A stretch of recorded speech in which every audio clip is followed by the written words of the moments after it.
పుత్ర పవిత్రాత్మ నామమున ఆమేన్. గౌరవనీయులైన సహోదరి సోదరులారా, మనకు ఈ లోకంలో ఏదైనా పని చేయాలన్నా, లేకపోతే ఏదైనా ఉద్యోగం చేయాలన్నా, మన జీవితంలో మన జీవన వృత్తికై ఏ పని చేయాలన్నా దానికి కొన్ని అర్హతలు తప్పనిసరిగా కావాలి. ఉదాహరణకు తక్కువలో తక్కువ పని, వ్యవసాయం చేయాలన్నా, వ్యవసాయ భూమిలో విత్తనాలు చల్లాలన్నా, విత్తనాలు నాటాలన్నా, అరక దున్నాలన్నా, ఇక ఏ పని అయినా సరే అది తక్కువలో తక్కువ పని. సమాజంలో ఆ పనికి కూడా ప్రతి మనిషికి కొన్ని అర్హతలు కావాలి. ఇంగ్లీష్లో వాటిని క్వాలిఫికేషన్స్ అంటాం.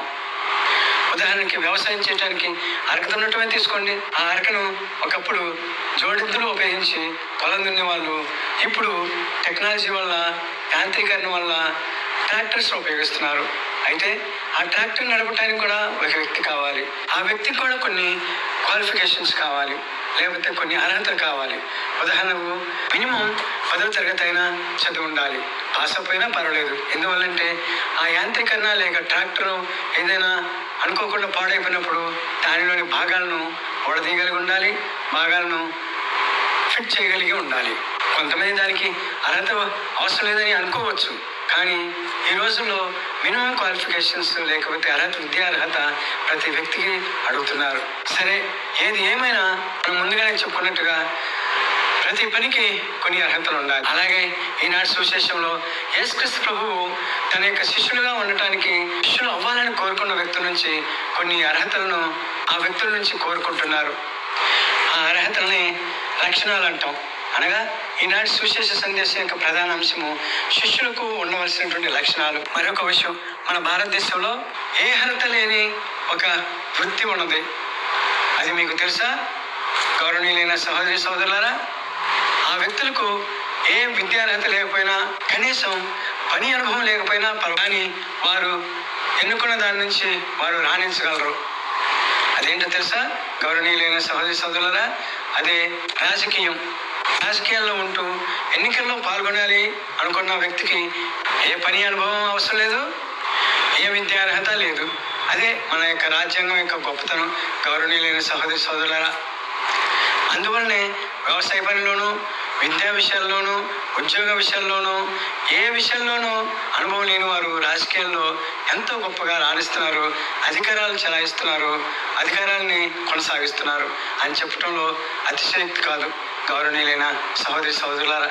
అలానే ఇది ఎవరిని కించపరిచే ఉద్దేశంతో అంటలేదు. ఎందువల్లంటే ఇది ప్రజాప్రభుత్వం అయినటువంటి మన భారతదేశం అందరికీ కల్పించినటువంటి హక్కు, రాజకీయపు హక్కు. ఈనాటి సువిశేష సందేశానికి మనం వచ్చినట్లయితే, ఈనాటి సువిశేష సందేశంలో యేసుక్రీస్తు ప్రభువు తన యొక్క శిష్యులకు కొన్ని లక్షణాలు ఉండాలని ఆశిస్తున్నారు. ఈనాటి సువార్త పట్టణము లోకా సువార్త 9వ అధ్యాయము 57వ వచనం నుంచి 62వ వచనం వరకు. ఈనాటి సువిశేష సందేశంలో యేసుక్రీస్తు ప్రభువు 2 వ్యక్తులను తన యొక్క శిష్యులుగా ఉండుటకు ఆహ్వానిస్తారు. కానీ ఒక వ్యక్తి మాత్రం తనే వచ్చి, ప్రభు, మీరు ఎక్కడికి వెళ్ళినా నేను మిమ్మల్ని అనుసరిస్తాను అని తన యొక్క ఇష్టాన్ని వ్యక్తపరచగా, యేసుక్రీస్తు ప్రభువు నక్కలకు బొరియలు, పక్షులకు గూళ్ళు ఉన్నాయి, కానీ మనిషి కుమారుడు తలదాచుకోవటానికి ఇసుమంతైనా తావులేదని చెప్తారు. అది విన్నటువంటి వ్యక్తి అక్కడి నుంచి వెళ్ళిపోతాడు. రెండో వ్యక్తిని మాత్రం యేసుక్రీస్తు ప్రభువే తనను అనుసరించమని కోరుతాడు. కానీ అతను ముందుగా తన యొక్క తండ్రి గారిని సమాధి చేసి వచ్చిన తర్వాత మిమ్మల్ని అనుసరిస్తాను అని అంటారు. అయితే యేసుక్రీస్తు ప్రభు మరణించిన వారే సమాధి చేసుకుని నీవు నన్ను వచ్చి అనుసరించు అంటారు. అయినా అతను కూడా యేసుక్రీస్తు ప్రభువుని అనుసరించలేదు.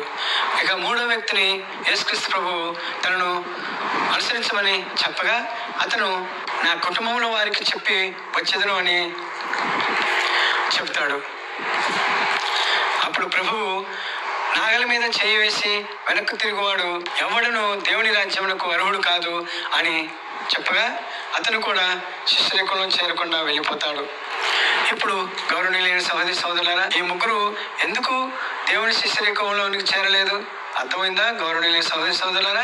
ఎందువల్లంటే వీరు ముగ్గురికి ఉన్నటువంటి ఒకే ఒక లక్షణం ఈ లోకపు పోకడల్లో జీవించడం. ఇది క్రీస్తు ప్రభుని యొక్క శిష్యులకు ఉండకూడనటువంటి ప్రధాన లక్షణం.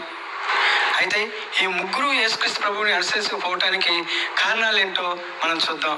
మొట్టమొదటి వ్యక్తి వచ్చినటువంటి కారణం, యేసుక్రీస్తు ప్రభువు తోడు ఉంటే యేసుక్రీస్తు ప్రభువు ఉన్నటువంటి ఇంట్లో తను తలదాచుకోవచ్చు, యేసుక్రీస్తు ప్రభు యొక్క తోడుతో నిర్భయంగా జీవించవచ్చు అనే స్వార్థంతో వచ్చాడు. కానీ నేను క్రీస్తు ప్రభు కొరకు జీవించాలి, ఆయన కొరకై నా జీవితాన్ని అంకితం చేసుకోవాలనే ఉద్దేశంతో రాలేదు. ఎందువల్లంటే క్రీస్తు ప్రభువుకి అందరి మనసులు తెలుసు. అందువలనే ముందుగా క్రీస్తు ప్రభు మనిషికి అత్యంత ప్రధానమైనటువంటి అవసరం, లేక అనుదిన అవసరం, లేక నిత్య అవసరం ఇల్లు లేక గృహం. మొదటి వ్యక్తి వచ్చిన ఉద్దేశాన్ని గ్రహించింది యేసుక్రీస్తు ప్రభు. ప్రత్యేకంగా అతని విషయంలోనే మనిషి కుమారుడు తలదాచుకోవటానికి నిశ్చమంతైనా తావులేదు అని చెప్పగా అతను వెళ్ళిపోయాడు. అతని ఉద్దేశం నెరవేరలేదు కాబట్టి తిరిగి వెళ్ళిపోయాడు.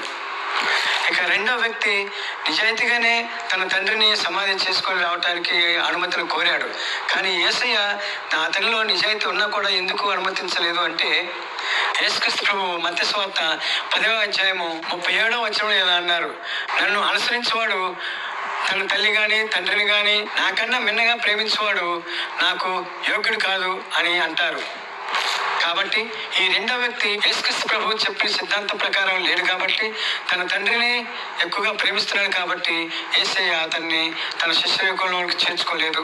ఇక మూడో వ్యక్తి విషయానికి వస్తే, ఆ మూడో వ్యక్తి కూడా తనే మొదటి వ్యక్తిలాగే నేను ప్రభువు మిమ్మల్ని అనుసరిస్తాను, కానీ ఒక్క మనవి నా కుటుంబ సభ్యులకు చెప్పి లేక వారి అనుమతి తీసుకొని వస్తాను అని అన్నారు. అయితే యేసయ్య అతని శిష్యరికాన్ని కూడా ఈ విధంగా తిరస్కరిస్తాడు. అతనితో ఇలా అంటారు, యేసు వానితో నాగటి మీద చేయి పెట్టి వెనుకకు చూసేవాడు ఎవడునూ దేవుని రాజ్యమునకు యోగ్యుడు కాడు అని అన్నారు. యేసుక్రీస్తు ప్రభు ఈ మాట అంటానికి కూడా ఒక కారణం ఉంది. అది లోక సువార్త 14వ అధ్యాయము 26, 25 వచనాలు చూసినట్లయితే అందులో 26వ వచనంలో ఇలా ఉన్నది, నన్ను వెంబడింపకోరి తన తల్లిదండ్రులను, భార్యను, బిడ్డలను, అన్నదమ్ములను, అక్క చెల్లెండ్రులను, కడకు తన ప్రాణమునైనను త్యజించని వాడు నాకు శిష్యుడు కానేరడు అని అన్నారు. ఇప్పుడు మీకు అర్థమయ్యే ఉంటుంది గౌరవనీయులైన సహోదరి సోదరులారా, యేసుక్రీస్తు ప్రభువు ఇష్టంగా తన యొక్క శిష్యరికంలోనికి చేరతాను అని వచ్చిన వారిని ఎందుకు కాదన్నారు? వచ్చిన ముగ్గురిలో ఇద్దరు వారే స్వయంగా వచ్చి తన యొక్క శిష్యరికంలోకి చేరతానన్నారు. ఒకతన్నేమో పిలువగా తన యొక్క తండ్రి గారిని సమాధి చేసి వస్తానని చెప్పి అనుమతి కోరగా యేసుక్రీస్తు ప్రభు అతన్ని కూడా శిష్యరికంలోనికి చేర్చుకోలేదు. అయితే ఈ ముగ్గురు వ్యక్తుల్లో రెండో వ్యక్తికి మూడో వ్యక్తికి కూడా ఒకే విధమైనటువంటి కారణం ఉంది. యేసుక్రీస్తు ప్రభు వారిని తన యొక్క శిష్యరికంలోనికి స్వీకరించకపోవటానికి కారణం అవేంటంటే, వారు యేసుక్రీస్తు ప్రభు కన్నా తల్లిదండ్రులకి మరియు కుటుంబ సభ్యులకు విలువిస్తున్నారు. అందువలన యేసుక్రీస్తు ప్రభు చెప్పిన విధంగా ఆయన చెప్పిన మాటలను ఆయన అనుసరించాలి కదా. అందువలననే వారిలో ఉన్నటువంటి ఈ ఇహలోకపు బాంధవ్యము వారిని యేసుక్రీస్తు ప్రభు శిష్యరికంలోకి చేరకుండా చేశాయి. ఇక మొదటి వ్యక్తి విషయానికి వస్తే, ఈ మొదటి వ్యక్తికి ఈ ఇద్దరి వ్యక్తులకు ఉన్నటువంటి సమస్య లేకపోయినప్పుడు కూడా అతను ఒక స్వార్థంతో వచ్చాడు.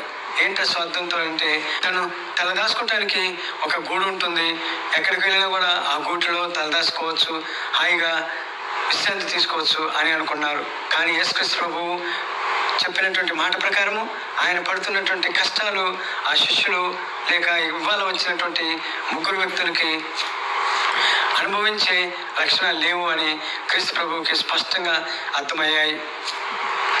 అందువలనే వారు ముగ్గురిని యేసుక్రీస్తు ప్రభువు తన యొక్క శిష్యరికంలోనికి చేర్చుకోలేదు. గౌరవనీయులైన సహోదరి సోదరులారా, ఈరోజు మన ప్రభువు మనకు చెప్పేటటువంటి గొప్ప సందేశం, మేము సేవకులు అవుతాము, లేకపోతే సేవకులము మేము శిష్యులము, యేసుక్రీస్తు ప్రభు యొక్క ప్రవక్తలము అనుకునేవారు ఆత్మ పరిశీలన చేసుకోవాలి.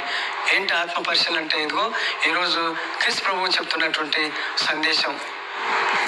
లోక సువార్త 14వ అధ్యాయము 26వ వచనంలో స్పష్టంగా చెప్తుంది, నన్ను వెంబడింపగోరి తన తల్లిదండ్రులను, భార్యను, బిడ్డలను, అన్నదమ్ములను, అక్క చెల్లెళ్ళను, కడకు తన ప్రాణమునైనను త్యజించని వాడు నా శిష్యుడు కానేరడు అని స్పష్టంగా తెలియజేస్తున్నారు. కానీ ఇప్పుడు మనం పరిశీలించుకోవాలి, మన ఆత్మలకి లేక మన యొక్క హృదయాలకి సమాధానం ఈరోజు సుశేషం ప్రకారం జీవిస్తున్నామా లేదా అని చెప్పుకోగలగాలి.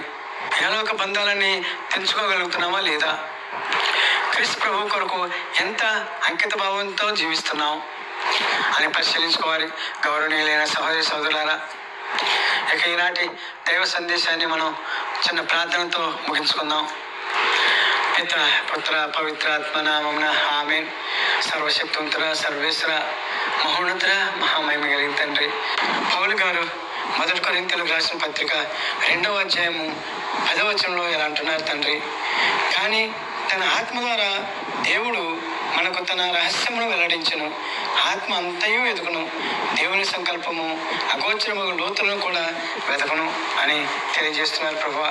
అయితే మీ యొక్క సందేశం ప్రకారము ఈరోజు మీరు మాకు ఇచ్చినటువంటి శిష్యుని యొక్క లక్షణాల గురించి పరిశీలించుకున్నట్లయితే, ఈ ఆత్మ పరిశీలన ఉన్నటువంటి వ్యక్తులంతా పరిశీలించుకునే విధంగా వారు ఏ రూపంలో దేవుని యొక్క సువార్త ప్రకటన చేస్తున్నారో, ఈ ప్రస్తుతానికి ఇదిగో ఈరోజు మీరు చెప్పినటువంటి లక్షణాలు ఎంతమందికి ఉన్నాయో ఎవరికి వారు పరీక్షించుకోమని మీరు ఇచ్చినటువంటి అవకాశాన్ని బట్టి దేవా, ఆ బిడ్డలందరి తరపున మేము బ్రతిమాలి ప్రార్థిస్తున్నాం తండ్రి. దయచేసి ఇప్పుడు వాక్యాన్ని బోధిస్తున్న వారు, శిష్యులమని చెప్పుకుంటున్న వారు, మేము ప్రవక్తలము అని చెప్పుకుంటున్న వారు దేవా ఎంతోమంది ఉన్నారు ప్రభా. దయచేసి ఈనాటి సువిశేషం ప్రకారం వారు మీ యొక్క సత్య సువార్త యొక్క లోతులను గ్రహించి ఈరోజు పౌలు గారు చెప్పినట్టుగా ఆత్మ అగమ్య గోచరమగు లోతులను కూడా చూస్తుంది అనే సత్యాన్ని వాళ్ళు తెలుసుకొని ఆత్మ పరిశీలన చేసుకొని మీ యొక్క ప్రియమైన బిడ్డలుగా దేవా ఇప్పుడన్నా తప్పులు తెలుసుకొని మంచి జీవితంతో, ఆదర్శవంతమైనటువంటి క్రైస్తవ జీవితంతో జీవించే భాగ్యాన్ని ప్రసాదిస్తూ సేవ చేస్తున్నాం అనుకునే వారందరూ ఆత్మ పరిశీలన చేసుకునే అవకాశాన్ని కల్పించమని మా నాథుని మీ కుమారుడైన యేసయ్య ద్వారా మేము ప్రతిమాలి ప్రార్థిస్తున్నాం తండ్రి. ఆమేన్. పిత పుత్ర పవిత్రాత్మ ఆ త్రియేక దేవుడు మనలందరినీ దీవించి కాచి కాపాడుదురుగాక. ఆమేన్. పిత పుత్ర పవిత్రాత్మ నామమున ఆమేన్.